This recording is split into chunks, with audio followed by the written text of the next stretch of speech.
So now we'll formally begin again. Hello and good morning, good afternoon, based on wherever you're joining in from. I am Maha Salman, and today I welcome you all to the launch of OECD DAC evaluation criteria in Urdu. I see so many familiar faces in the audience. Thank you again for joining in. Today, we're celebrating VOPEs, we're celebrating EY chapters, we're celebrating our senior leadership, our mentors, we're celebrating young and emerging evaluators, and we're celebrating all the work, hard work, and put in by the evaluation communities across the globe. It is a very proud moment, not just for Pakistan Evaluation Association, but for the evaluation community all over the world, because this is the criteria that we can use, we can promote, and we can utilize and do better evaluations. So I'm really, really glad that we're all able to join and celebrate together. So very quickly, I'll just go over some housekeeping rules for all of us. The session, as I just mentioned, it is being recorded. So I hope you've accepted that notification. During the speaker sessions, I will request you all to kindly mute your mic so that we can hear the speaker without any interruption. Very important, we want the session to be very interactive. We would love to know your comments, suggestions, questions. So please interact with us in the chat box. There's a session in the end where we would love you to unmute your mics and connect with us and engage with us. And again, आज हम उर्दू की बात कर रहे हैं, तो feel free to use either of the languages, Urdu or English. We have some international speakers as well, so we will be, doing a jump between Urdu and English. We will use a mix of both. So feel free, whatever you're comfortable with, use the language. Again, another important thing, if you use social media, then please tweet using the Twitter handle and the hashtag mentioned. So I think let's begin. One more thing, we have some interesting questions for the polls as well. But just to give an idea of what we'll be doing in this event is that we will be firstly learning about the DAC criteria, how it is relevant for the public and private sector, how it is being used in the global, regional, and national levels, and how we can apply it and use it, practically use it. So these are some of the things that we hope to achieve after the session. So don't worry if you do not know much about the DAC criteria. So this is the event, this is the session where we will together learn about it and help each other understanding. So if you have any questions during the session, please take a note of it and post it in the chat box, because that's something very important for us to learn. So now there's a small poll which says, how many criteria does the DAC evaluation criteria consist of? So please answer it.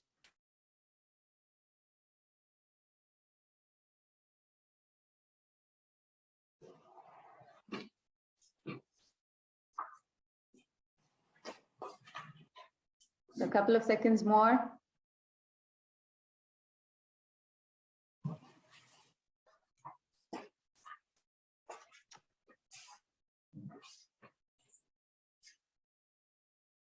So 5 seconds more, and then we'll let you know the answer. All right.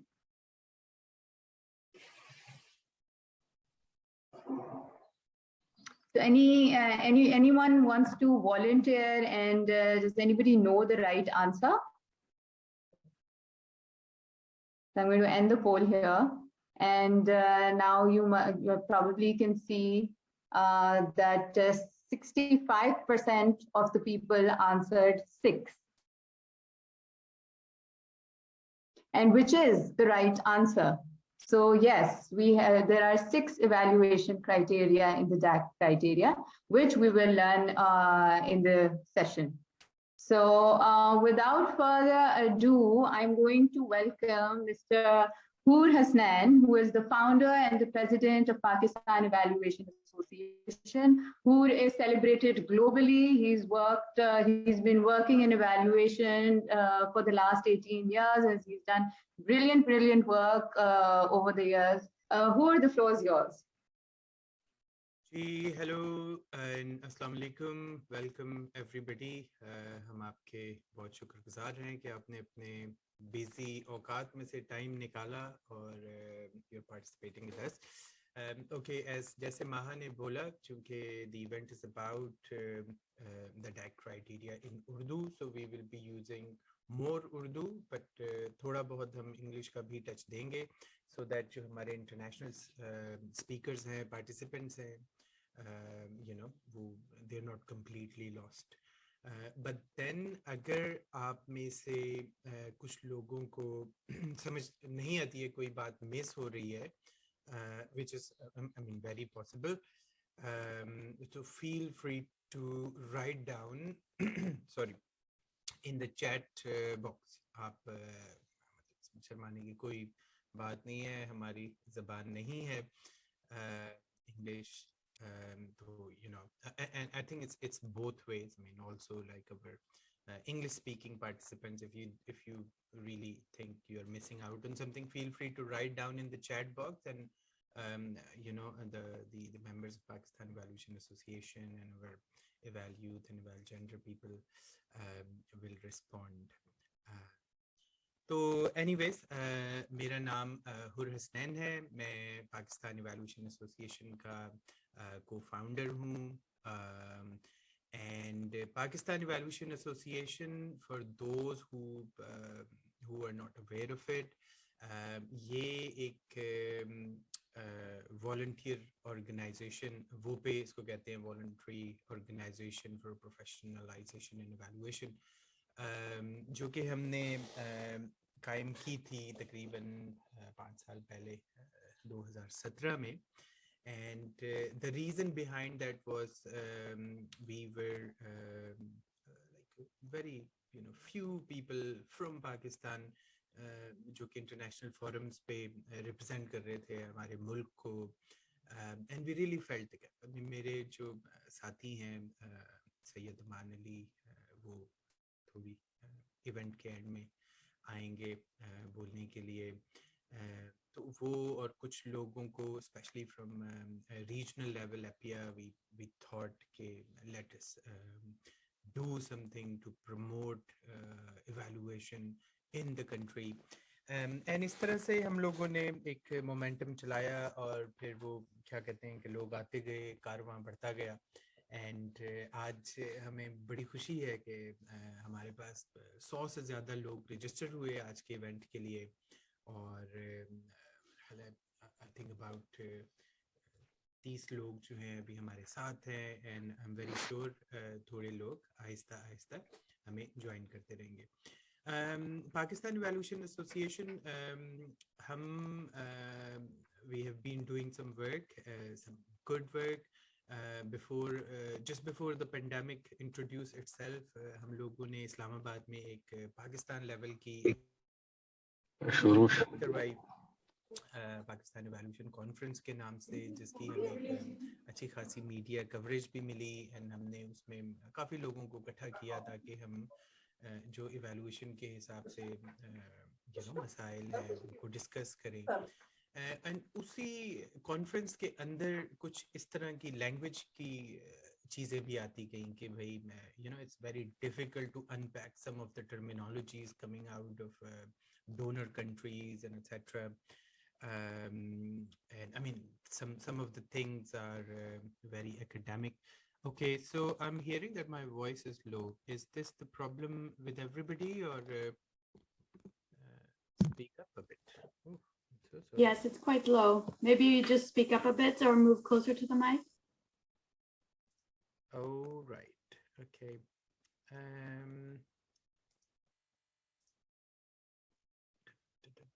Okay. Is it better now? Yes, sir. It is better. Okay. I'm just trying to see if in my mic setting I'm using the right mic.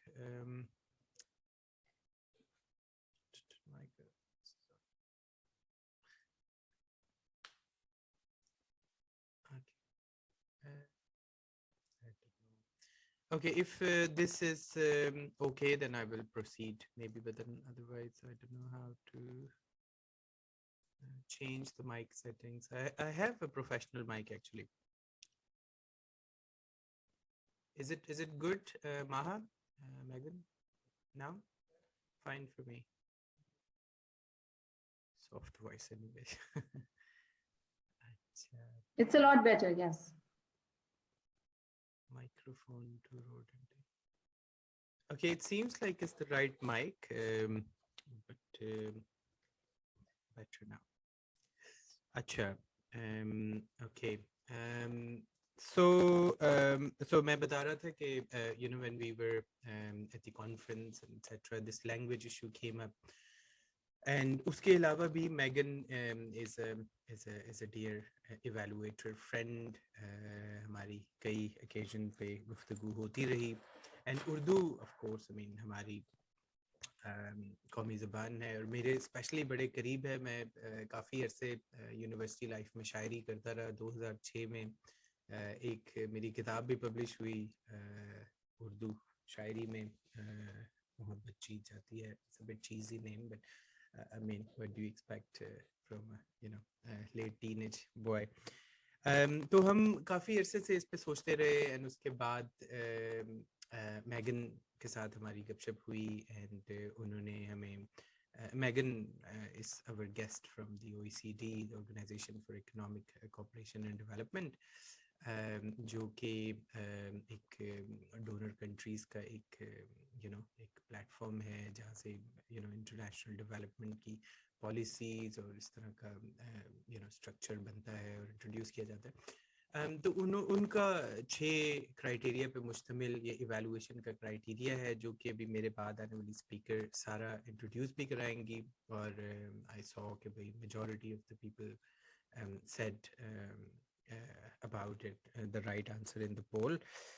तो हमने इस तरह से एक working group तश्कील दिया जिसके ताकि खाली कुछ लोग नहीं हैं, बट जिसमें हमने चंद इम्पोर्टेंट इदारों से लोगों को इकट्ठा किया. जिसमें सबसे पहले प्लानिंग कमीशन से हमारे पास काजिम साहब हैं, जो कि पाकिस्तान इवैल्यूएशन एसोसिएशन के बोर्ड मेंबर हैं, जो कि गवर्नमेंट को रिप्रेजेंट कर रहे थे. यूएन बॉडी से हमने अक्सा ने हमें ज्वाइन किया, जो कि एफएओ से में सीनियर इवैल्यूएटर हैं.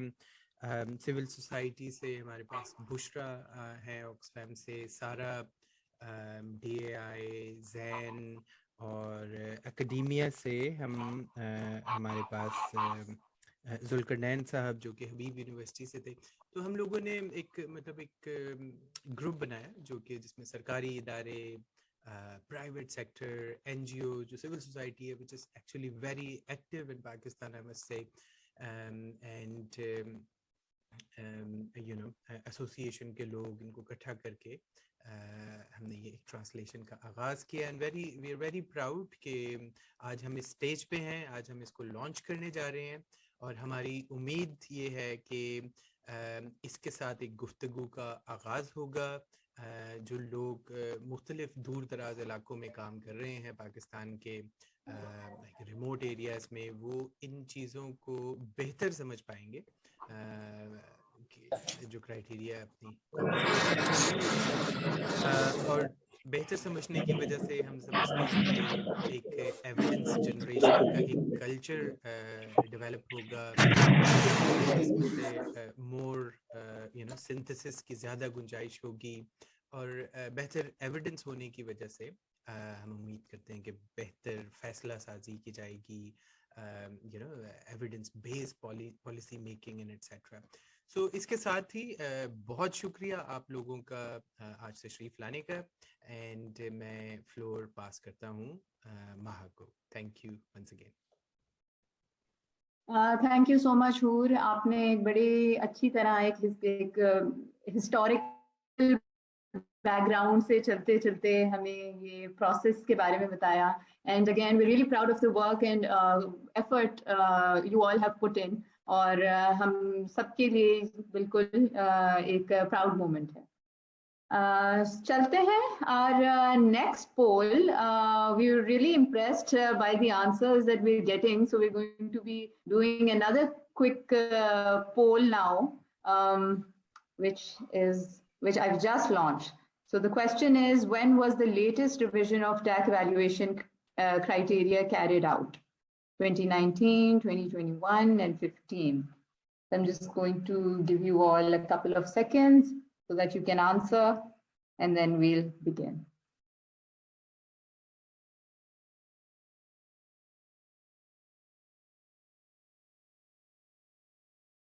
Few more seconds.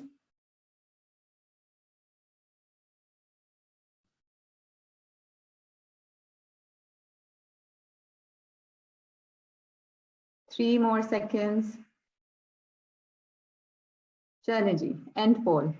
So you can see that 77% of the people answered 2019, which is the correct answer.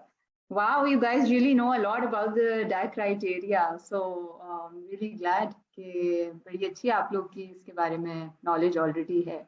और इस knowledge को आगे बढ़ाने के लिए we're inviting now Sara Ahmed, who is also the co-chair of Evaluate Pakistan, and she will further talk about the DAC criteria and the key evaluation terms in Urdu. Hi, Sara, the floor is yours. Hello, Maha, and thank you so much for that wonderful, I think, background and like Maha said, historical background. आपने जो तारीखी जो पुल बांधा है ना, किस तरीके से हमने ये criteria Urdu translation में पहुंचे, that was really good. So thank you so much. Am I audible? I just wanted to confirm so that I can manage my pitch likewise. All right, thank you so much. So quickly, my introduction. My name is Sara Ahmed, and I am the co-chair of Evaluate Pakistan, which is a youth wing of Pakistan Evaluation Association, which is basically the larger WOPE based in Pakistan, representing the evaluation community. In the Urdu Translation Committee, I represented as a young and emerging evaluator, and my role was essentially to sort of give input from the point of view of a young person or from a youth, because I identify myself as a youth, right? So just quickly wanted to lay out the format, or lay out the key things I will be covering. I will quickly just talk about the OECD DAC criteria. For those who are not aware, or for those who have little awareness, just so that we can lay a very good foundation and then everybody's on the same page. Then I'll talk about the Urdu translation of the criteria and why is it important from a young person's point of view, from a youth point of view, and why was it important to translate it into Urdu per se. I will then quickly introduce the Urdu document to you all, some key terms that you're familiar, and you can start your journey of using this Urdu translated criteria. I will be speaking bilingually, so I will do a bit of my presentation in English, and then I will do it in Urdu, just so that for those people, for people who who want to have both flavors, and especially because we have an international audience, I don't want people to miss out on the message. So quickly, just delving right into the introduction, what is the OECD DAC criteria? So the OECD DAC criteria, so quickly, OECD itself, the DAC, the Development Assistance Committee, is a forum that was formed to discuss issues around aid, development, poverty reduction, etc., particularly in developing countries. It is, as a forum, it describes itself as a venue and a voice for the world's major donor countries, and the evaluation criteria developed by this committee, which now comprises of 6 different elements, is used by the major donor organizations, bilateral, multilateral organizations, as well as INGOs, to sort of evaluate the effectiveness, efficacy, relevance, sustainability, etc., of development projects in different countries. It has been in use for over 3 decades now, and just like we had our poll recently, it was revised in 2019, and an additional criteria, a 6th criteria, was added to the list. So the English version of the criteria can be accessed on the link shared by Megan earlier. If you haven't seen it, I think Megan has again shared it. So you can click on the link. We will also be posting these links on our Facebook pages and our LinkedIn and Twitter pages. So in case you miss out, we will keep on sharing these useful links later on. So moving on, talking about the Urdu criteria. Why is it important is because, we have about 60% of our population under the age of 30, and that comprises of young people, right? So we have a youth bulge in Pakistan. And so it's very, very important to include young people in decision-making. It's very important to represent them at different policy-making forums. I can request you to mute your mic. अभी मैंने शाहिनी साहब से बात की है, ये forward कर दूं शाहिनी साहब को? I'm sorry, Kiltar, can you please mute your mic? Yeah, thank you so much. And apologies for the disruption. So like I said, why is it important to include youth, and why is it important to include youth in this Urdu translation? Is because a majority of the population of Pakistan are youngsters and are below the age of 30, and also majority of Pakistan's population also resides in non-urban areas. And in majority of these non-urban areas, Urdu is a widely spoken language. So it's very important that to make sure that evaluation is inclusive, it's transparent, it's more accountable. We don't leave these people out. And so for that, to take this to the grassroots, it was very essential for us to translate this criteria in Urdu, and thereby, taking it, like I said, to the grassroots and, and giving access to such major stakeholders to have a say, to have their input in decision making, in evaluation, in development, in projects that directly impact them and their communities. So moving forward, I'll now do the same thing in Urdu, just so that people who are not aware can understand. So Assalamu alaikum everyone, मेरा नाम सारा अहमद है और मैं valued Pakistan की को-चेयर हूँ, और जो वैल्यूड पाकिस्तान है वो पाकिस्तान एवैल्यूएशन एसोसिएशन की एक सब ग्रुप है जिसमें हम यंग लोग जो हैं पाकिस्तान में जो तशखीसकार जो हैं हम उसका हिस्सा है। OECD DAC क्राइटेरिया क्या है उसके बारे में मैं थोड़ी सी बात करूँगी। OECD की जो डेवलपमेंट असिस्टेंस कमेटी है वो बेसिकली एक फोरम है जिसमें दुनिया के बड़े अतिया देने वाले जो मुल्क हैं या ऑर्गेनाइजेशंस हैं वो उनकी एक एसोसिएशन है, और उसमें उनका जो मकसद है वो ये है कि जो एड हम देते हैं, जो डेवलपमेंट असिस्टेंस हम देते हैं डेवलपिंग कंट्रीज को, उसको ज़्यादा से ज़्यादा हम इफ़ेक्टिव बना सकें या एफिशिएंट बना सकें, कि जो हमारे ऑब्जेक्टिव्स रहे हैं या जो हमारे गोल्स हैं वो अचीव हो रहे हैं कि नहीं।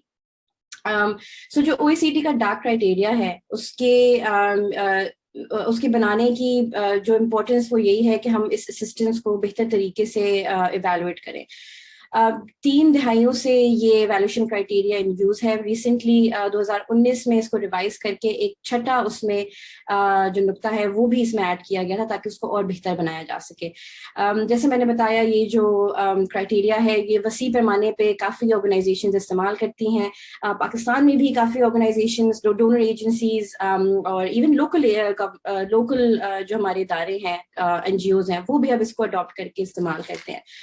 और चूंकि इसके इतनी वसी पैमाने पे इसकी एक्सेप्टेंस है और इसकी वाइबिलिटी है, बहुत अहम था हमारे लिए, और स्पेशली हम वो पेज या हम एवैल्यूएशन एसोसिएशंस के लिए कि हम इसको उर्दू में भी ट्रांसलेट करें ताकि ज़्यादा से ज़्यादा लोगों तक इस तशखीस के मियार की रसाई हो सके।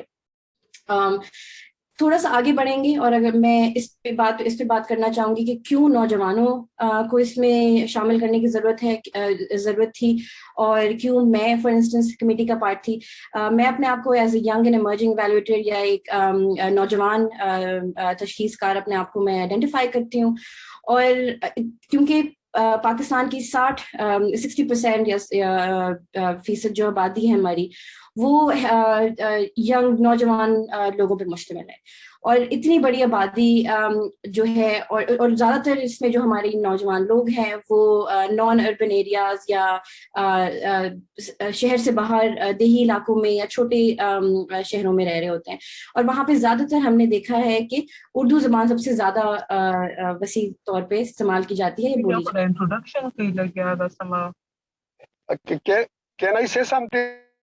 I am Usmani from federal government. Kazim has invited me. Assalamu alaikum, Saif Saab. Walaikum assalam. Actually, I have another. I'm sorry, I have another meeting. So if you can allow me, I'll say a few words. Okay, let's do that.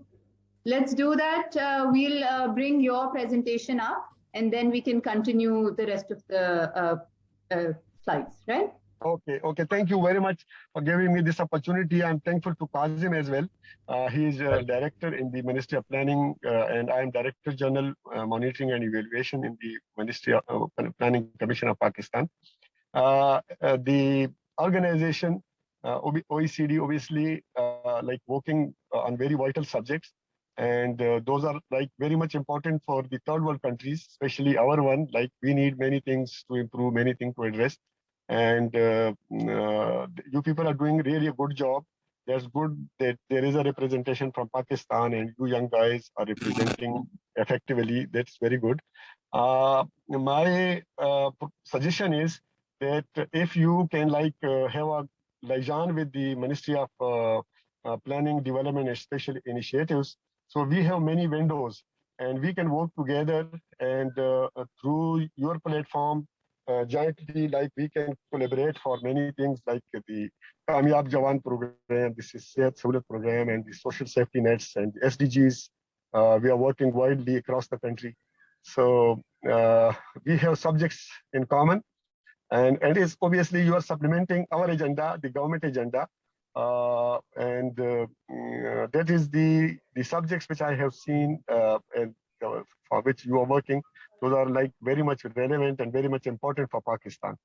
So with these words, this is my take, and you can continue, and if there was anything, then Kazim can share with me. Thank you so much, Saif Saab. This was Saifur Rahman Usmani. Thank you very much, Usmani Saab. You're welcome. Thank you very much. Okay, thank you again for this opportunity and for your take on DAC criteria and inviting us all to collaborate. So thank you for that. Now we'll go back to Sarah. Sarah, I'm going to go back to your presentation and you can continue with it. Thank you for that. Thank you so much, Maha, and Saif Saab, बहुत शुक्रिया आपका. Thank you so much. In fact, some of your points were very relevant और मैं उसके बारे में थोड़ा सा जिक्र भी करना चाहूँगी. इसी बारे में ही हम बात कर रहे थे कि यंग लोगों को इसमें इंक्लूड करने का क्या फायदा है. तो आपने ही उसकी बहुत अच्छी एग्जांपल दे दी कि हमारे जो गवर्नमेंट के जो बहुत वसी पैमाने में बहुत ज़बरदस्त प्रोग्राम्स चल रहे हैं, जैसे कि आपने कामयाब जवान का नाम लिया, जो कि है ही हमारी यूथ डेवलपमेंट के ऊपर, यूथ एम्पावरमेंट के ऊपर प्रोग्राम है.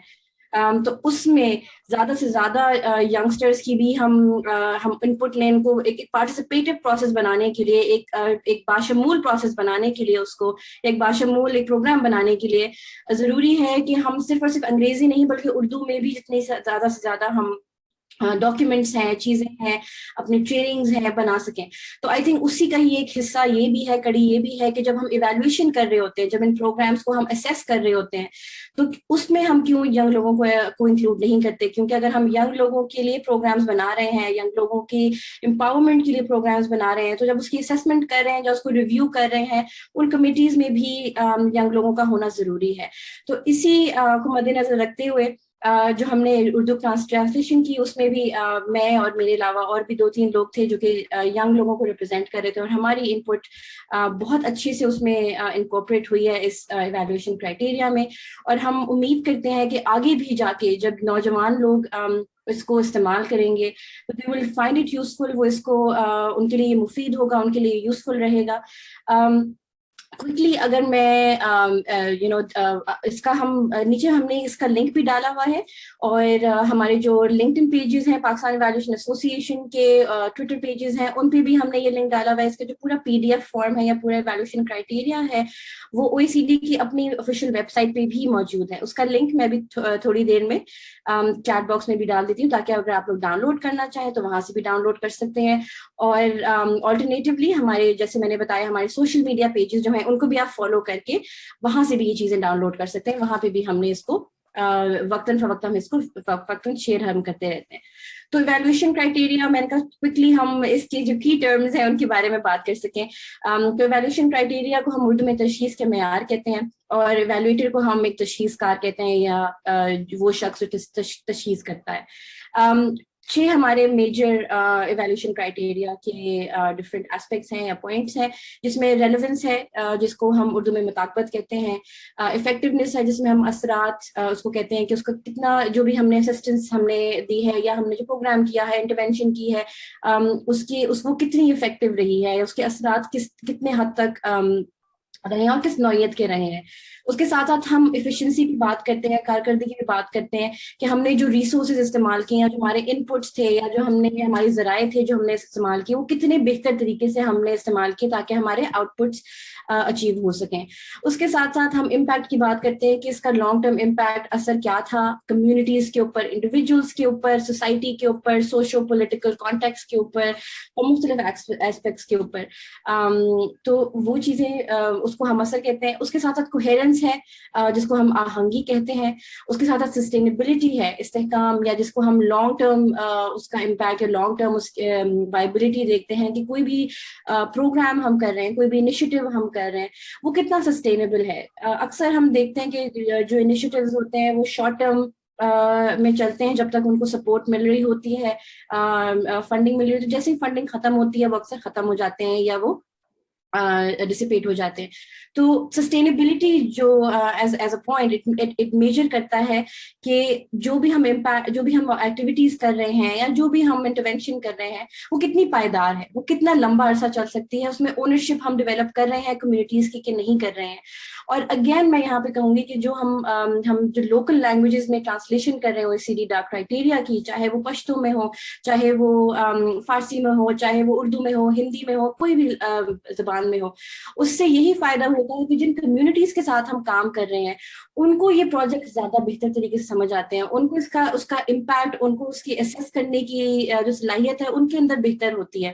انگلش ایز اے لینگویج زیادہ تر ڈونرس زیادہ سمجھتے ہیں یا امپلیمنٹر جو ہیں وہ زیادہ سمجھتے ہیں, لیکن وسیع پیمانے پہ اس کی انڈرسٹینڈنگ نہیں ہو پاتی ہے. اور کیونکہ جیسے پہلی بھی بات ہوئی کہ اس کے کچھ جو ٹرمز ہیں یا ٹرمینالوجیز ہیں وہ بڑے مشکل ہیں, بڑے سخت ہیں, تو اس لیے یہ بہت اہم تھا ہمارے لیے کہ ہم اس کو اردو زبان میں اور اس کو سمپل رکھیں, آسان رکھیں. ہم نے ان چیزوں کو بھی ذہن میں رکھا کہ اس کو جتنا زیادہ سے زیادہ ہم ایکسیسیبل بنا سکتے ہیں آپ لوگوں کے لیے, تاکہ اس کو آپ سمجھ سکیں ایزیلی اور اس کو اڈاپٹ بھی کر سکیں. کیونکہ صرف بنانا صرف مقصد نہیں ہے, اس کا مین جو اس کے بعد ہمارا نیکسٹ اسٹیپ ہے وہ یہ ہے کہ اس کو اب اڈاپٹ کیا جائے. اور جیسے ابھی سیف صاحب نے کہا, اور ہمارے ساتھ گورنمنٹ کے بھی بہت سارے ریپرزینٹیٹیو شامل ہیں, ان کے پروگرامز میں جب جیسے یہ انکلوڈ ہوتا ہے یا ہمارے بڑے ڈونر ایجنسیز کے پروگرامز میں جب یہ انکلوڈ ہوتا ہے یا ہمارے NGOs لوکل NGOs اس کو اڈاپٹ کرتی ہیں, تو زیادہ سے زیادہ اس کی ایکسیپٹیبلٹی اور اس کی جو پرفارمنس ہے وہ بڑھے گی. So this is it from my end.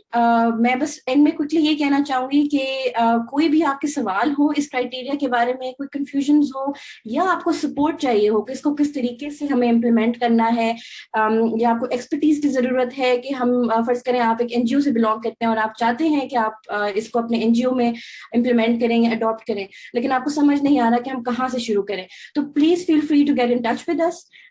ہم آپ کو ہمارے پاس جو ہمارے پاکستان ایویلویشن ایسوسیشن ہے اس میں زبردست قسم کے ہمارے ایکسپرٹ شامل ہیں فرام آل ڈفرنٹ سیکٹرز, چاہے وہ واش ہو, چاہے وہ جینڈر ہو, چاہے وہ کلائمیٹ چینج ہو, تو مختلف ایسپیکٹس ہیں ہمارے پاس, مختلف ایکسپرٹس ہیں that can help you in implementing this criteria in your own organizations. So we'll be sharing all these links in the chat box also. So please do follow us. Keep connected to us on our social media platforms. Drop us an email if you want any support in the future from our platform. Thank you so much. This was from my end. And over to you, Maha, for the rest of the presentation. Thank you. Thank you so much, Sara. You spoke eloquently and beautifully. और आपने जो बातें की वो बड़ी important थी और दोनों ही audience को cater किया तो वो भी बहुत थी, उसके लिए भी बहुत शुक्रिया. Time for the next poll, guys. अब आप लोग को हम एक और poll देते हैं, just a refresher. तो सारा ने अभी बात की about the criteria that are there. So the next poll is based on the revision, which evaluation criterion was newly added? So impact, effectiveness, or coherence?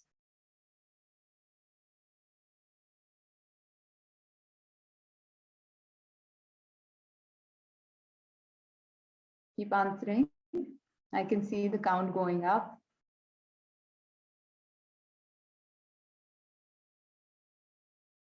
Few more seconds. Okay. I think we can end the poll. We've gathered a sufficient number of responses. So the result is 81% have answered that it is coherence, which is the right answer. So good job. Challenging. So अभी सारा की भी presentation से हमें एक बड़ी अच्छी theme सामने आई है, which is inclusiveness and how to make it more relevant and why it is important for different sectors. And for that, we have a very talented and brilliant speaker, Kazim Abbas Shah, who's the Director, M&E of Public Sector Development Program, Planning Commission, Government of Pakistan. So Kazim साहब अब हमें एक flavor देंगे public sector का और इसकी DAC criteria की usage में. Assalamu alaikum, Kazim saab. Thank you for joining in. Thank you, Sara. So nice of you. Let's move on to my presentation. Actually, first of all, I start from my introduction. I'm Kazim Abbas Shah. I'm working as presently Director M&E of Public Sector Development Program in Planning Commission, Government of Pakistan. And let me share both that I have 25 years background experience in project management and monitoring and evaluation. Besides public sector, I also work with the UN, World Bank, and USA and different other organizations too. So I have very diverse experience, and also I have actually the board member of the Pakistan Evaluation Association. So now I will be actually sharing the benefits or usefulness of this OECD DAC criteria in Urdu version from the public sector point of view. So let me share with you first that I was actually also part of this translation process from the public sector, as Rahul mentioned. एक working group बना था तो उसमें मैं भी I was actively participating और उसकी evaluation में काफ़ी मैंने रोल प्ले किया, तो that was a good learning time for me. Okay, expected users in the government of Pakistan. Let me first explain you planning. What is Planning Commission? Actually, it's an apex body chaired by the Prime Minister of Pakistan, and it's like a think tank actually for government of Pakistan or Pakistan country. So which actually facilitate in planning, and then to the almost 42 ministries and then the 4 provinces in the planning of development projects, and then implementation of those projects and M&E, and collectively it's called as PSDP, or we call it public sector development programs. And also we contribute from the donors projects too. So it's an apex body to actually oversee all the ministries and provinces in the development program for the economic growth and improving the GDP numbers. So it's look at the portfolio of its development budget. It's about 900 billion Pak rupees financial portfolio in the PSDP, and about 1,200 projects, comprised of 1,200 projects across the Pakistan. We are actually implementing through the ministries, and we have the provinces and the executing departments actually. As I mentioned, 42 federal ministries and 4 provinces, and AJK and GB are also part of this development program. And then the implementation of the executing departments, then M&E. So we have the actually M&E systems at the apex level, the planning commission level. Then we have the federal ministries, 42, we call it sponsoring ministries actually. And then we have the provincial governments and also AJK and GB governments. And then we have the executing department. They also have somehow the M&E systems to monitor those projects. So what we are actually expecting that as I shared or trickled down this DAC criteria in Urdu version, shared with the all 42 ministries, provinces, and then the the executing departments, their staff, and I think you can imagine how much that is spread out and disseminated. This very important DAC criteria in Urdu version, which is very useful for them actually, because it's not our language, so we are more familiar and understand the Urdu, the version of the any document to understand, and then to implement or to follow those, the learning and concepts. Next, please. Okay, so what I'm actually looking the useful, or the public sector is looking the usefulness of this Urdu version, said that at planning commission level, we on average 100+ projects completed in every year. And we, after the completion and submission of the PC4, we call it PC4, the project completion report actually, we go for the evaluation of those, the projects.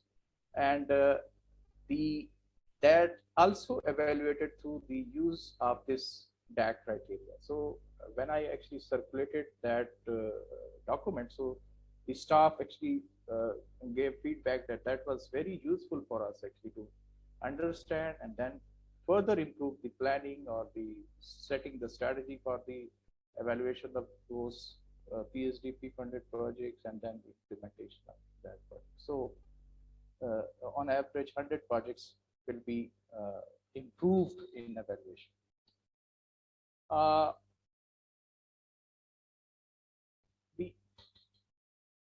Also as I mentioned earlier, that will actually improve their understandings, and then obviously the improve in the delivery of that evaluations after the understanding of the DAC criteria.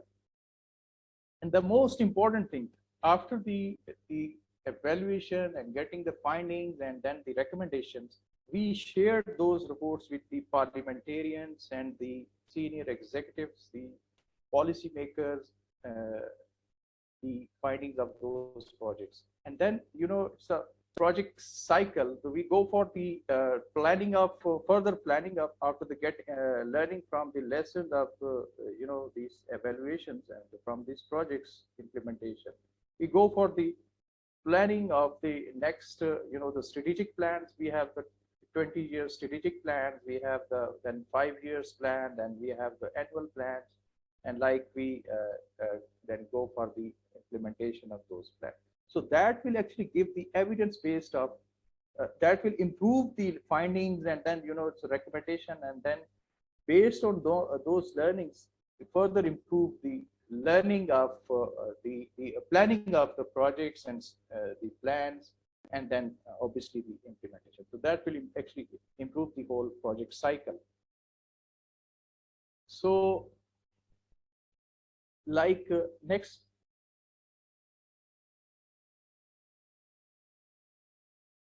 So in the future plans, like we were actually improving the M&E wing of the planning commission. We are improving it, strengthening its the expertise and the systems and policies. So that will actually also contribute in the improvement or strengthening of this project's wing. और एक और चीज जो है कि हम M&E policy के और फ्रेमवर्क भी रिवाइज या रिव्यू कर रहे हैं, कुछ उसमें भी हमारी एफर्ट्स जा रही है. और पिया के साथ hopefully we will go for the expected partnership with the PIA and get their support, maybe from the other forums like APA and some others, maybe to further improve the M&E policy and the framework in the planning commission level. So that is also a start of that strengthening actually. So in future, we'll be looking forward, as the Osmani Saab, our head of this project we mentioned, we're looking forward to more partnerships, more support from the PIA and some other like OECD and some other APA forums for their support for the strengthening of this planning and then M&E systems in the planning commission that will actually trickle down to the 42 ministries and then to the provinces and then at the local level executing departments. So that will also improve their M&E concepts and systems. Next, please.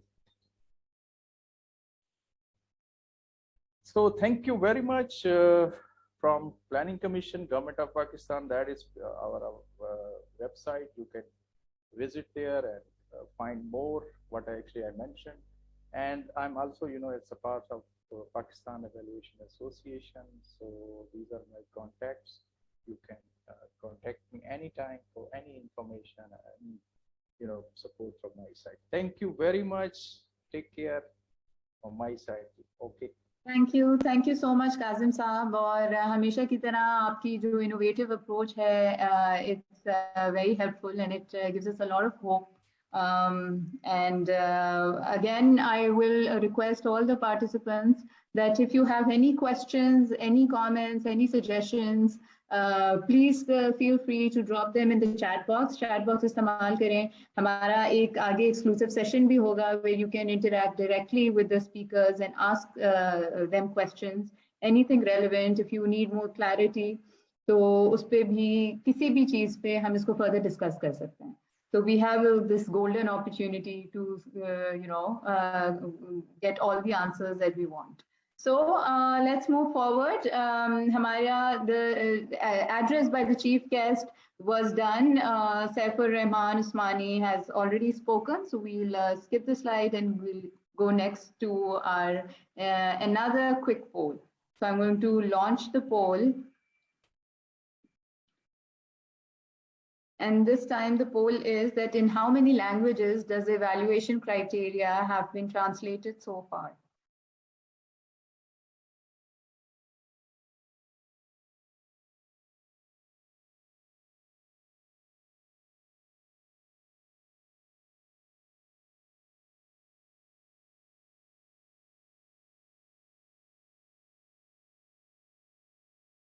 Few more seconds.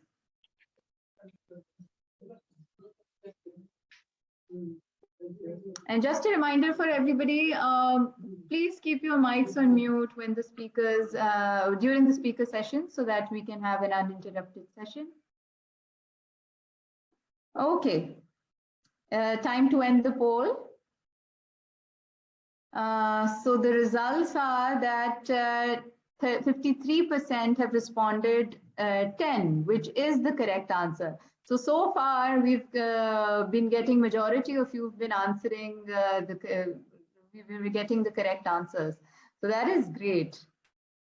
Okay, so now we're going to move to the next part. And for that, I'm going to be inviting Megan Kennedy. Megan is the head of evaluation unit at Development Cooperation Directorate, OECD. And she will be sharing the global successes and lessons with regards to importance of evaluation criteria in the national language. Hi, Megan. Thanks for joining. Hi, Maha. Thank you. Assalamu alaikum. Wa alaikum assalam. The floor is yours. Thank you so much. I have a few slides that I'd like to share, but it's been really wonderful to listen to the different speakers so far. And I think that Sarah has already done an excellent job of explaining the criteria. So I will just give a couple of highlights from my own experience with the criteria. If we can go to the next slide, please. And I want to start off just by acknowledging our universal goal here. And I think that was already highlighted by Mr. Usmani and by Sarah and the previous speaker as well.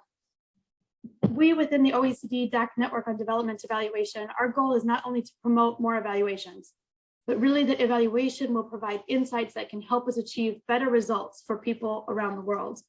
And this is a universal challenge. It's been a universal challenge. We know that all governments struggle with using evidence and actually understanding the impact of the projects that they're funding and implementing.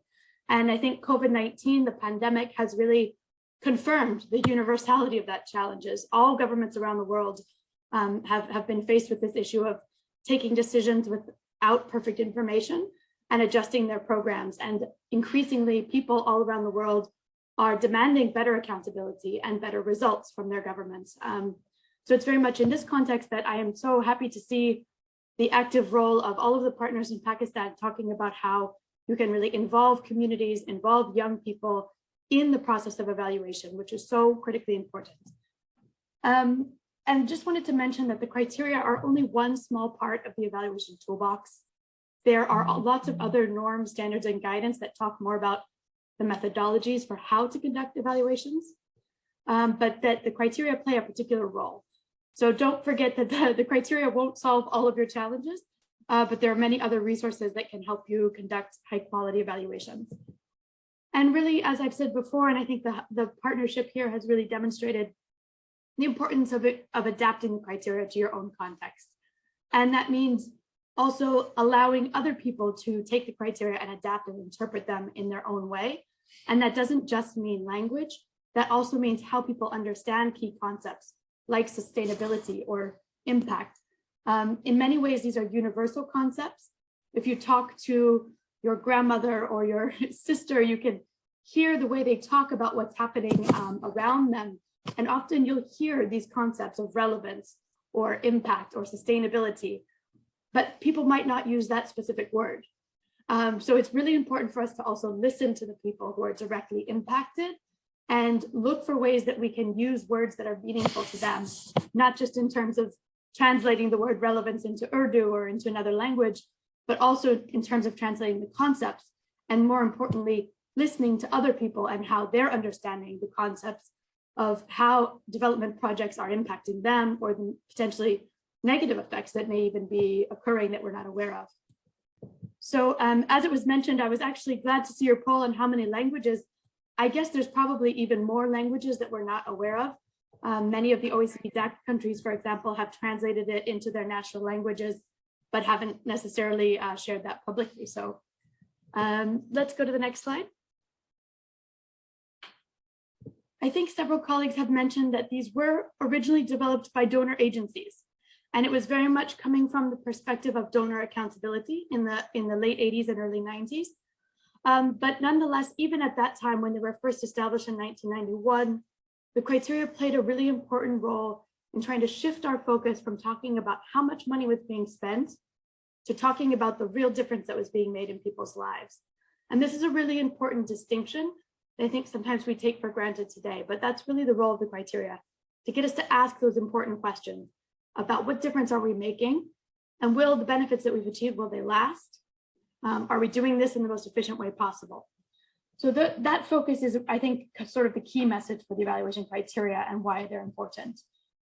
But what we've seen, and I really appreciate your calling this a global success, what we've seen is that these criteria, because of this sort of universality of these 6 very basic concepts, they have become incredibly widespread. And it's a little known fact that even within the OECD DAC, within our member countries of the OECD, we cannot force them to use the criteria. So the criteria have actually been taken up and applied and used by our own members, but now far beyond our own membership, because they're useful. And so that's a really interesting point. And what we've seen is that over the last 20 years, there's been a very positive, in my view, and significant shift in talking about pure donor accountability to really talking about the sustainable development goals of countries and communities and people, and how we can use evaluation in the context of democratic governance to support sustainable development, and the role that evaluation can play within that effort. And so I think it's very much from that perspective that today's discussion is positioned. I'm delighted to hear from the Planning Commission and the Ministry of Planning about ideas for how you could use the criteria within the government of Pakistan and also with local communities. I think that's really an excellent way to approach it. Next slide, please. So as I said, the criteria are sometimes quite misunderstood. So I will give a little bit more additional explanation to what Sarah has already explained. And then I will focus as I go through the criteria, not so much on explaining the concepts, but on some of the lessons that we've learned about how these criteria can be applied. So here you'll see I'm using an image from an evaluation conducted by the European Commission of a community organization in Pakistan, which was aiming at increasing productivity in small businesses. So I like to think of the criteria as a lens or a filter. So if you can imagine you're looking at the project you want to evaluate through this lens. Next slide. And as we look at the criteria, we look through each of these 6 different lenses. It's a way to look at the criteria and ask these different questions. Are we doing the right things? Will the benefits that we're achieving last? Are there any other efforts that are duplicating or that are undermining our efforts? And so we can look through these different criteria, but you can also imagine we can look at them from different angles, right? So we could imagine ourselves as an external evaluator. I'm looking at this project. But what would the criteria look like if we asked the man in the middle of the circle? What is his view of the community educator who's leading this discussion? What is his view of the relevance or the coherence? What if we asked one of the girls on the outside of the ring in the circle, what is her perspective on the sustainability of this effort or on the achievement of the goals? So the criteria not only provide different perspectives, but we also need to be reminded that we can ask those questions from many different perspectives. And of course, the answers might be very different depending who we ask. Final slide, please, or next slide. So by asking these 6 different questions together, we get a much more complete picture. And that's really the goal, is that these 6 questions can really together provide a much more holistic perspective on the intervention and its results and what difference it's making to people's lives. Next slide. When we conducted the review of the evaluation criteria, one of the key issues was that it wasn't so much the concepts behind the criteria, but the way they were being applied was problematic. And that was often because the criteria were being applied in sort of a thoughtless checkbox way. It was a very shallow analysis. And so what we've done this time is to really emphasize how the criteria are being used. And we have these 2 key principles. We also have developed a rather extensive guidance, which unfortunately is not yet available in Urdu, but maybe that could be our next project together, would be to work on the guidance. And we're also really interested to hear from your own experiences using these definitions and look even to adapt them and improve them further going forward. So the 2 key principles are that 1, we need to be thoughtful about how we use the criteria and contextualize them to each evaluation. And we might cover them differently depending on the purpose of the evaluation. So what that means is that all 6 criteria apply to every project and every policy. You know, every policy that the Ministry of Education implements should be relevant, it should be coherent and efficient, should achieve positive impacts that last. But that doesn't mean that every single evaluation conducted needs to look at all of those criteria in depth. We might choose to focus the analysis to where we think we're going to add most value. So let's go now to look at the individual criteria. As I said, I won't go through them in detail, but I will provide a couple of highlights. So the relevance criteria is about looking at whether we're doing the right things. And what we've seen with the relevance criteria, sorry, one second. So the relevance criteria is about asking whether we're doing the right things. And what we've seen in terms of lessons about the relevance criteria is that it's often done in a very shallow way, and it's often done in a very donor-centric or government-centric way. And what I mean by that is, I mentioned this photograph is from an evaluation conducted of European Commission support to Pakistan. So what an evaluator might do with a very shallow approach to relevance is to look at the country strategy for the European Commission in Pakistan. And they would say, okay, rural development is listed as a priority. So check, this project is relevant. Now, of course, that's a very shallow analysis. And what we've seen is that in almost every country, you could really say that everything is relevant. You know, every challenge across the Sustainable Development Goals, they're holistic and they're all encompassing. So almost any project you could say is quote unquote relevant from that very shallow perspective. So what we've been really encouraging people to do with relevance is one, to center the experience, the lived experience of the people that are meant to benefit from the intervention and from the communities impacted by the intervention. So putting them first and putting donor or government policies and priorities as secondary and tertiary questions of relevance. And then also to really dig down into the relevance question much further, to go a bit deeper and say that, yes, while this, while, for example, in this village that we see here, there may be many needs, but what are the actual priorities of the people involved? And how much does this project specifically respond to their priorities? And what are the differences in priorities across different parts of the community?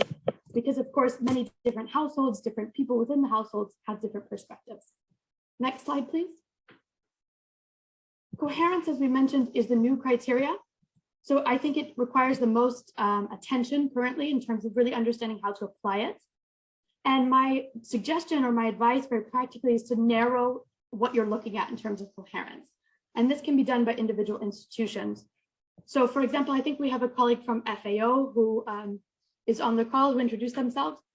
You know, for FAO, if you're looking at food-related interventions and agricultural development, you could look at all kinds of coherence questions, right? In all different directions. And that could be far too much analysis to do for one evaluation. There's elements of external coherence, how well this intervention of the European Commission fits with, for example, other interventions in this village or in the rural sector more generally. But you can also look at internal coherence. So for example, in this evaluation from the European Union, they looked at whether they had sufficiently exploited the synergies, so had benefits across their programs that were focused on rural development, trade, and human rights. So they have different interventions in each of those sectors, and they want to look at whether together those are adding up to something positive and creating lasting change. So that's one example where you may choose to kind of focus in on certain areas of coherence, maybe looking more at internal coherence, maybe looking more at external coherence, depending on the evaluation. And also in terms of external coherence, you may see, for example, FAO may choose to focus on the coherence of their actions with other UN organizations, or the European Union may focus on its coherence with the national government strategies or with its European Union member states, whereas others may choose to have a different focus in terms of external coherence. You can find many examples of coherence evaluations on our website, which I will share, but this is an area of challenge. Next slide, please. I won't go through the rest of the criteria in as much detail, but I did just want to flag for effectiveness that the new definition really encourages us to look at differential results. And what that means is really looking at what impacts or what results have been achieved. Did we set out to achieve what we meant to achieve? But also, have those results been evenly shared across the community? And we know that it's almost never the case in any context that all people benefit equally from an intervention. So this actually, the new definition opens the door for evaluators to ask questions about equity effects, even if that's not one of the goals of the program itself in the way it was designed. So this, I think, is a really important opportunity for evaluators to open up discussions and to ask important questions about the equity effects and how that might be influencing the overall achievement and success of a particular intervention. Next slide. Efficiency, one challenge is really to push the efficiency analysis further towards the impact side of the results chain. So not just looking at efficiency between, let's say, a training program and midwives receiving a training with increased knowledge, but actually looking at how does that translate all the way to reducing maternal mortality, for example. And it's that longer term efficiency, all the way going from the inputs and the activities to impact. It's very challenging, but it's really important to do in the context of sustainable development goals. So that's our advice on efficiency. Next is impact. Next slide.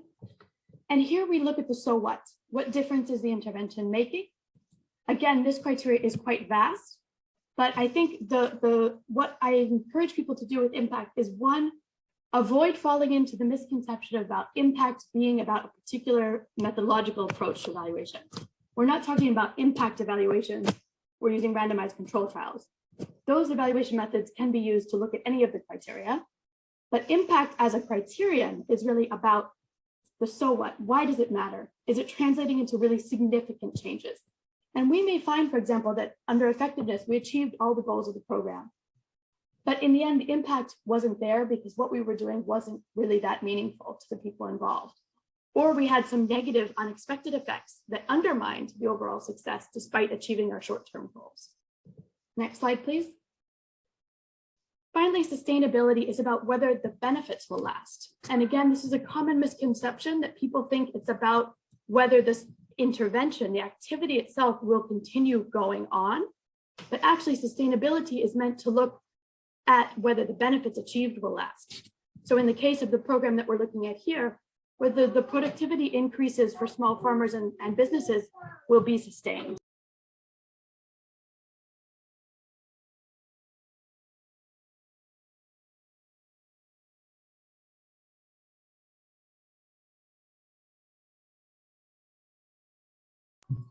So finally, to close by saying that the criteria can be used by anyone. Just one second. All right, sorry, I've got a little visitor here. So the criteria can be used by anyone in all different contexts, and they can also be used throughout the project cycle. So that's one final piece of advice, is to encourage non-evaluation people to ask the evaluation questions of the 6 criteria. We should ask them at the outset while we're designing projects. They can help us ask the right questions. They need to be applied thoughtfully. And again, we should really question who gets to ask the questions and who gets to help us answer them. And I hope that can be on your initiative of Eval Youth and the other partners, that we can really encourage a broad use of these criteria. Thank you so much, and thank you for having me. It's lovely to be with you all today. Thank you so much, Megan, for this lovely presentation. You summed it up really beautifully, and I really like how you use the perspective of using lens and camera for explaining the criteria. And thank you to your little mini evaluator who joined us today. So really, it was a very, very great presentation. Moving forward, we have Asela Kalugumpatia, who is the president of Asia Pacific Evaluation Association, and he will be talking about the Asian perspective on the regional perspectives of using the national language. Hi, Asela. Hi, Maha. How are you? See you again. How are you? Welcome, welcome. The floor is yours. Thank you. Thank you very much. I, of course, take the floor also asking from the chief guest Saifur Rahman and colleagues from the Pakistan Evaluation Association, Eval Youth Pakistan, Megan, and the OECD DAC team and friends. Of course, it is my great pleasure to address this event where you all launched the Urdu translation of the OECD DAC evaluation criteria. When I first saw this news on I was thrilled, as I know it will certainly enhance the local use of the OECD DAC criteria, which is very much a need. I congratulate Pakistan Evaluation Association, Eval Youth Pakistan, OECD DAC team, and all involved in this highly important initiative. This is a great example for other countries also in the region to think of making DAC criteria available in local languages. We all know that evaluation is still a new concept in most of our countries. Once the Deputy Speaker of the Sri Lanka Parliament asked me to tell him what is evaluation in simple local language. Actually, I failed to do it in the first attempt. He asked me if we are unable to explain what is evaluation in 1 or 2 languages in local, 1 or 2 lines in local language, for people to understand in simple terms, how can we expect people to understand evaluation? He also said we need to explain it in very simple language, even for a layman to understand. However, with the second attempt and having a good conversation with him, he became a great advocate for evaluation within the Parliament of Sri Lanka. He became the chair of the first Parliament Select Committee on Evaluation, took lead in drafting the National Evaluation Bill. He also took lead in institutionalization of evaluation within the Parliament and also pushed for the National Evaluation Policy, which we have now, and so many other things. We may win people like him through proper communication and have great advocates for evaluation. I also realized the importance of conveying evaluation messages in own languages. Therefore, explaining evaluation in local languages is important and crucial. Actually, last year, APIA, in collaboration with IPTAT and Global Parliamentarians Forum for Evaluation, conducted IPTAT training for parliamentarians and parliament staff in Asia Pacific region, where we taught OECD DAC criteria as well. We introduced them, the parliamentarians and parliament staff, criteria and how to ask questions based on OECD DAC criteria, so that parliament debates will be evidence-based. The purpose was not for the parliamentarians to conduct evaluations. We don't expect them to conduct evaluation, but at the same time, for them to ask right evaluative questions in the parliament. We know there are many parliamentarians out there who do not speak English well. So idea of making materials, including that criteria available in different local language was, came as a suggestion in the training. We say that general citizens are not aware of the concept of evaluation. That is, generally we say that. Of course, yes, it is important that citizens are aware of evaluation so that they demand evaluations. They demand corrective actions based on evaluation findings and recommendations. They demand use of evaluation findings and recommendations by policymakers, so policymakers can take right decisions. Of course, most of the materials on evaluation are available in English. Communication in evaluation is available in English. And we know that certainly we need to change this, and WOPES can take the lead in this. That's why I say Pakistan Evaluation Association has taken a giant step by translating OECD DAC criteria, giving a message not only in Pakistan, but also to other countries in the region. Asia Pacific Evaluation Association, as the regional WOPE, would like to promote this in the region by inviting other WOPEs also to consider this as a possible activity in their upcoming work plans. APIA will actively promote the idea in the region and hope that we will be able to have several of webinars like this to launch the criteria in other local languages. We also invite Megan and the OECD DAC team to join with APIA on this. And also I thank you all again, and sorry for this, background noise. These are birds out of my window singing. And of course, I am not speaking, I don't speak actually Urdu language, so I speak today only in English. Sorry about that, but I hope, but I could understand, some of the Urdu you used. Of course, mixed with English, so that was easy for me. Thank you very much, and all the best with your work. Thank you so much, Asela. You summarized it so beautifully, that the need for these criteria to be in local languages, so that our collaborations can be stronger because of the greater understanding and involving everybody and making this process inclusive. So thank you so much for that. And now we have yet another very, very interesting session. I'm going to invite Syed Aman Ali, who's the Vice President of Pakistan Evaluation Association. And Aman will be talking about the usage of this criteria and how to apply it. So hi, Aman. Thank you for joining in. Hi, hello, assalamu alaikum.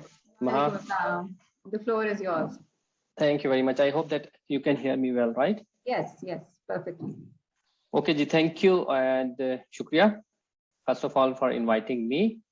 And assuming that I am the last speaker of this wonderful session, it's always very hard to follow once you have some excellent and brilliant speaker. I think all of those who spoke before me, they all did an excellent job, and it is great to see that we had a wonderful diverse perspective, not only from Pakistan, but I can see that some familiar faces from the region, from India, from Sri Lanka, and also we have the OECD team members here. So thank you very much. I'll briefly touch upon the implementation of those criteria and what are some of the standards, कौन से कुछ मयार हैं हमारे पास evaluation के कि जिनको हमें follow करना चाहिए when we are doing evaluation. So I'll be speaking in mix Urdu as well as in English. So first point we have, or the first standard we have, is utility.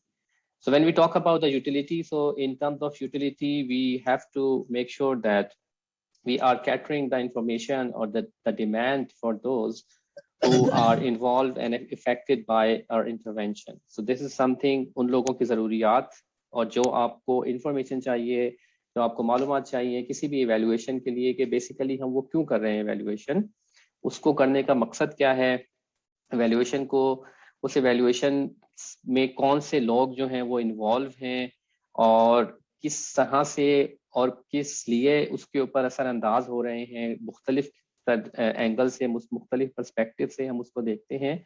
So this is the first thing in terms of the utility. Then we talk about the feasibility. So when we say feasibility, so it means that in terms of feasibility, that how realistic and how accurate, how smooth and how consciously we are doing this evaluation. So feasibility की जब हम बात करते हैं तो feasibility में हमने ये देखना होता है कि हकाइक के साथ कितना हम अपनी इस इंटरवेंशन को लेके evaluate कर रहे हैं. आया जो प्रोग्राम या जो प्रोजेक्ट हमने इम्प्लीमेंट किया वो हकाइक के साथ और जो ग्राउंड रियलिटीज थी जो हमारे पास मौजूद, उनके साथ किस हद तक उसको हम उन चीज़ों को साथ लेकर चले और उन चीज़ों को हमें साथ लेकर चलना है. The next point is about the proprietary. So in proprietary, we are always dealing with the ethical issues, with the legal issues, and then also the DNH, which says do no harm principle, which is very, very important. That whatever we are doing, whatever criteria is, as Megan mentioned in her presentation, like this is one of the criteria we have, the OECD criteria, but we have a lot of other set of criteria for evaluation. So we have to make sure that we are not harming anyone. So proprietary की जब हम बात करते हैं तो हमने जो हमारे पास ethical, कानूनी और जितने भी हमारे पास legal तरीक़ाकार हैं हमें उनको follow करना होता है और हमें इस चीज़ की हद्दुल इम्कान कोशिश करनी है कि हमारे evaluation की वजह से या हमारी तशख़ीस की वजह से किसी भी तौर पर हम किसी के ऊपर कुछ ऐसा असर नहीं कर रहे कि जिसकी वजह से वो किसी को हार्म पहुंचाया जा रहा है, किसी को कोई तकलीफ पहुंचाई जा रही है. It could take anything. हम लोग environment की बात कर सकते हैं, हम लोग resources की बात कर सकते हैं, तो it can take any form. So the last point is about accuracy. So when we say about the accuracy of in terms of this is one of the standards for evaluation, that we need to be accurate, and whatever we are producing and whatever we are disseminating, this should be, and it should be valid and usable. So our results, they are applicable and they should be accurate, they should be timely. So the last one is accuracy. जब हम accuracy की बात करते हैं तो जो भी products हम बना रहे हैं, जो भी हम evaluation से लेके चल रहे हैं, जो कुछ हम उसको disseminate कर रहे हैं, तो हमें इस चीज़ की हद्दुल इम्कान कोशिश करनी है कि हमारे जितने भी नताइज हैं वो वैलिड होने चाहिए. ना सिर्फ वो वैलिड होने चाहिए लेकिन वो मुफीद भी होने चाहिए और उनको हम उनकी अफादियत इतनी होनी चाहिए कि हम उनको मुख्तलिफ जगहों पे यूज़ कर सकें. So these are some of the standards for evaluation, and in my next slide I will be discussing about the benefits of Urdu DAC criteria. Like what are some of the key benefits which we think, as I said at the start of my presentation, that Sarah, she did an excellent and amazing job. She explained us that what are the DAC criteria. Then we had a perspective from from Kazim Saab, the way he explained that how these, after having these DAC criteria in Urdu, how the government, all the machinery in the government, they are going to benefit out of it. But we will be discussing about some of the benefits of Urdu criteria. हम बात करेंगे कि Urdu criteria जो हमारे पास DAC का criteria Urdu में बन चुका है कि उसकी क्या फ़वायद है हमारे लिए. So I'll be discussing it quickly. So the first thing is about it gives us it gives us a point where we can self-reflect and we can do critical thinking. As we know that critical thinking is one of the most important skills as well as a requirement whenever we are doing any sort of evaluation or whenever we are dealing with the data. तो पहली बात जो हम यहाँ पे कर रहे हैं वो हम बात कर रहे हैं सेल्फ रिफ्लेक्शन की, कि हम अपने आप को देख सकते हैं कि आया हम लोग कितना क्रिटिकली सोच रहे हैं, कितना तनकीदी निगाह से हम जो है अपनी इवैल्यूएशन को देख रहे हैं. Second point is about interpretation and application, कि उन जो कुछ हमने इवैल्यूएशन के दौरान किया है उन क्राइटेरिया को यूज करते हुए उसकी इंटरप्रिटेशन हम किस तरीके से कर रहे हैं और उसको हम अप्लाई किस तरीके से कर रहे हैं, how we are interpreting it and how we are applying it. So it's very easy, as Asela also mentioned, even he gave us an example that when he was talking with one of the parliamentarian, so that parliamentarian asked him that, like, could you please explain me in the simplest form of language what evaluation is. So we know that there are a lot of technical terms, so is when we are talking about the technical terms, so it's very easy if someone is trying to get the concepts in his or her own mother language or mother tongue. So इसी वजह से उर्दू में अगर हम उसकी interpretation की बात करते हैं, उसकी एप्लीकेबिलिटी की बात करते हैं, तो हमारे लिए बहुत आसानी हो जाता है. The third point is very important, it's about the context. We all know that every country and every region has its own context, and Pakistan do have its own context, and but the good thing is that in our country, wherever you go, so everybody understands Urdu. And they easily speak as well as they read Urdu. So it's very useful that they can read it, they can process this information. Context की हम बात करते हैं, context में हर बंदा, हमें पता है कि जब हम पाकिस्तान के किसी भी रीजन में चले जाएं वहाँ पे बहुत आसान है लोगों के लिए उर्दू को पढ़ना, उर्दू को समझना, उर्दू को लिखना, और जब वो उर्दू में इस चीज़ को पढ़ेंगे तो उनके लिए बहुत ज़्यादा आसानी हो जाएगी. The next point is, or the next benefit is the consistency and comparability. Whenever we need to compare anything, definitely we need a standard that what was the actual, or what is the actual state and what is the desired state.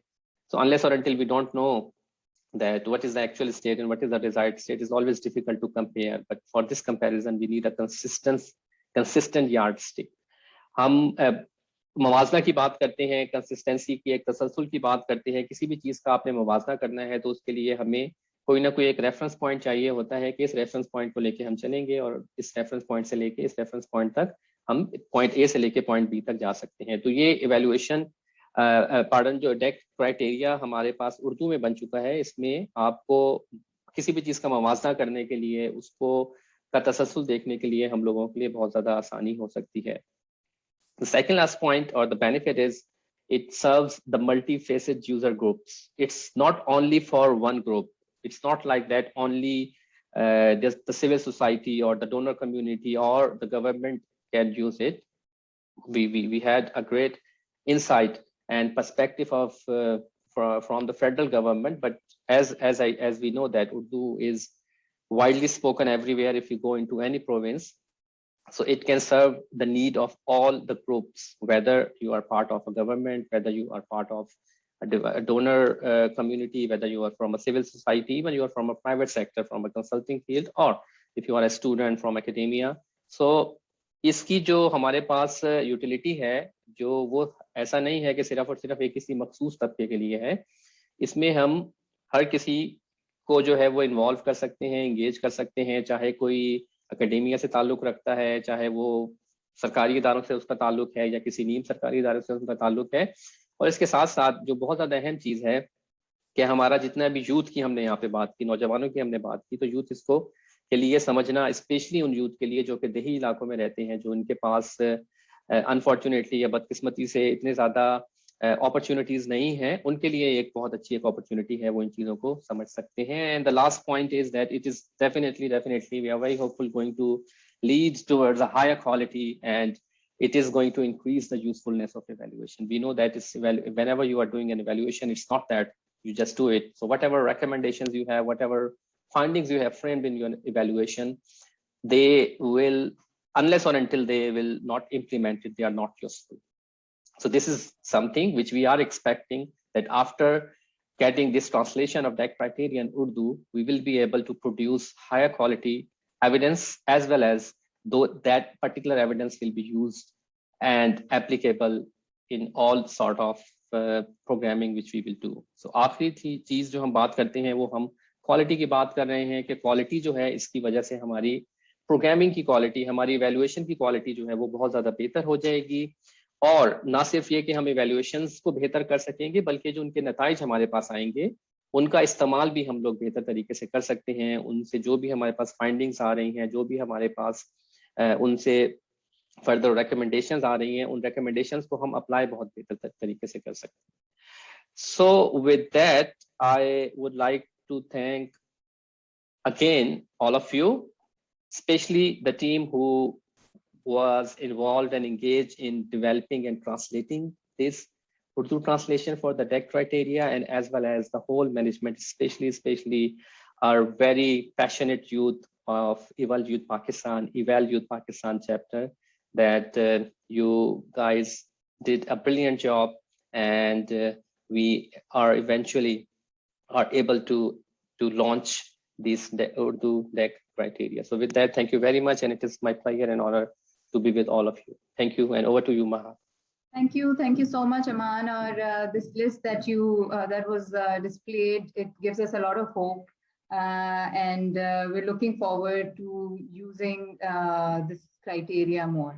Now, I think we're almost at the end of our session, and in the interest of time, I was skimming through the chat box. Or thank you, Kiltar and Tayyab, for those brilliant questions.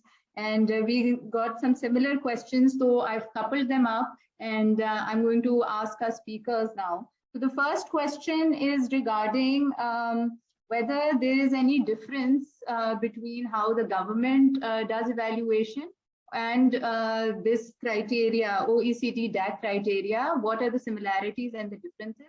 And now that we have this criteria, what is the way forward? How can PIA, how can Ministry of Planning and Development and other stakeholders use it for better evaluations? So the floor is open. Whoever wants to speak for this question. I think अगर public sector में हम काजिम साहब आपसे शुरू करें तो बड़ा अच्छा हो जाएगा. Thank you very much, Maha. It's a very good question, actually. Actually, I have the exposure of both the sector, the public sector and the private sector, or we can say civil society or UN, other organization. There is no any difference in the acceptance of this DAC criteria, and public sector is also very much committed and interested to follow these DAC criteria in their evaluation of the projects. But obviously there is a difference, the approach of the evaluation through using this DAC criteria, and the difference is what I actually assessed and learned, that public sector is a big volume, and is magnitude of the projects and the completion, and then after the implementation of the projects, and as compared to the other UN and civil society organizations, projects implementation and completion. So there is approach difference in the evaluation of the projects using this DAC criteria. And that was actually, I was thinking when Megan was giving the presentation, that what next we can expect from this step after the translating this criteria into Urdu now is to how to use this criteria. Now we understood that and disseminated this DAC criteria in Urdu like in public sector up to local level. हमारे जो local level के भी departments हैं, districts level पे, we have disseminated that the Urdu criteria to the officials. But the thing is now how to use this DAC criteria during the evaluation of projects. I think that needs some user manual type of if I saw there in the website. So if they have such in Urdu in user manual actually, so they can actually understand the use of this type criteria in evaluation and then follow that with that spirit and that approach actually to implement, especially in the public sector. I'm talking about the follow and implementation of this DAC criteria in real spirit and zeal and all the things. If they have more understanding in the use of this DAC criteria, and if they have the user manual in Urdu, so by then understanding that usage, they will also go for that. So there is no any difference in understanding of the DAC criteria, OECD DAC criteria in public sector like the private sector, but the approach is different, and obviously there the working style is different and as compared to the private sector. Thank you. Thank you for that answer. And I know we're very, very short on time. So very quickly, one last question. And the question is that in evaluation, there's, while evaluating, we have to be very conscious because there are biases, there are assumptions that can kind of influence our evaluations. So such as who is asking the questions, the context.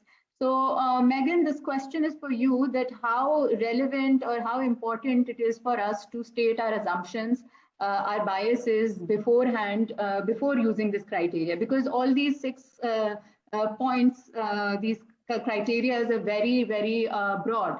So how to make it more focused and state what we want to do? Yeah, thank you for the question. And I think the first step is just to admit that all humans are biased. It's part of our species. So not to pretend that any of us is a objective scientific robot of evaluation, that we all bring our own biases. And the best we can do as evaluators is to minimize the bias by being aware of both our implicit and explicit bias in how we are asking questions and how we're interpreting the data that we're receiving. So it's not just a question of sort of superficially looking at bias in one part of analysis, but actually throughout the evaluation process. Even the way you phrase a question, or maybe you ask about what language is used in a household, it can influence how the respondent to your questionnaire responds to other questions. So you have to be very aware of how bias of yourself, of your researchers, of those who are collecting data, of those who are involved in the project, is influencing in many different ways. I'm afraid there's no easy answer, but it's a very important question. And I think Aman also mentioned the risk of doing harm with evaluation. And this is very important. I think as evaluators, we have to challenge ourselves and admit that sometimes the best evaluation that we can contribute is no evaluation. So if there's any risk that by doing this research, you might actually cause harm, put people at risk, whether that's the participants or the evaluators themselves or other stakeholders, we should really keep that front and center. And sometimes it's not the best use of resources and it can cause harm. So I think those ethical principles are really important, and maybe sometimes we don't pay enough attention to those really important points, and making sure that we have checks, also external checks, to ensure that we are complying with all the ethical principles and minimizing bias. Thank you so much for that answer. That totally is very important to be conscious as an evaluator. And I'm really thankful to all of you once again for joining this event today and for all the comments. Thank you, Sonal, for joining also and for those comments. Please write to us in case there's another question, and we will answer it through email. And I will also encourage you all to please visit the website of Pakistan Evaluation Association and drop us an email if you're interested to become a member. Trust me, you will learn a lot. I'm speaking from experience. And this was very, very helpful. And before we conclude, before we end, I would love for you all to please turn on your cameras so that we can capture this moment and share it on our social media.